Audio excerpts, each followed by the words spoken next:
In many ways, the book of Exodus is a book about creation.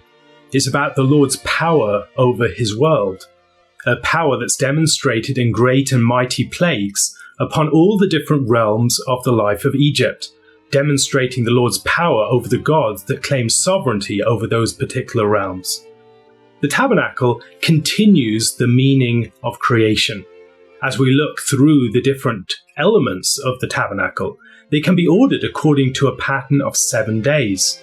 They can also be seen to be divided according to 2 key expressions, things that are according to the pattern and things that are to be continued throughout all your generations. Now, this helps us to recognize the correspondence between the tabernacle and the forming and the filling of Genesis chapter 1. The tabernacle is also a continuation of Eden. Eden is a sanctuary in which the Lord dwells and walks in the midst of his people. And the tabernacle is similar. The tabernacle is a cosmic symbol. It's a symbol of a rightly ordered society and reality. If the beginning of the book of Exodus is about the breakdown of creation in plagues and judgment upon sin, and the final wiping away of enemies in the rush of water in the coming dawn, the book of Exodus moves us to the point where there is a renewal of the creation order. This is why the Sabbath is such an important theme and symbol for the Mosaic covenant. It's why the 7-day pattern appears on a number of occasions in these chapters. It's why, despite all of the great and exciting events recounted within it, the construction of a tent in the wilderness occupies about a third of the book of Exodus. The establishment of the tabernacle is the seed of a new cosmic order. It's a sort of Eden suited for a fallen and sinful world. It's a sort of Sabbath tent, a sanctification of space, as the Sabbath was a sanctification of time. Something of this can be seen in chapter 40 of Exodus. Moses' part in that story is similar to the part that the Lord plays in Genesis chapter 2, verses 1 to 3. God finished his work and blessed and consecrated the Sabbath day, and Moses finished the work of the tabernacle and blessed the people and consecrated the tent. This is another suggestion that the tabernacle is comparable to the Sabbath day in some respects. If the Sabbath is the day where God rests from his labors, the tabernacle is the place where God will rest among his people. In Genesis chapter 2, God establishes Adam to continue his work of creation.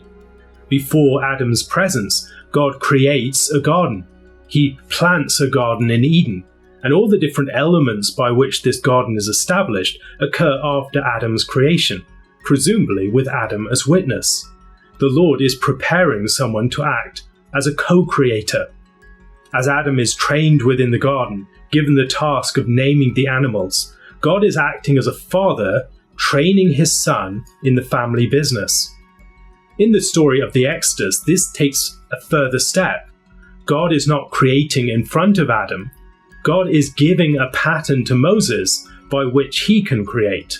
The pattern is a heavenly pattern by which Moses, with the people, can become co-creators with the Lord and act in his name, forming a new sanctuary, not the Lord forming it himself, but man forming it in the image of God. Eden was also a place where God enjoyed communion with his people.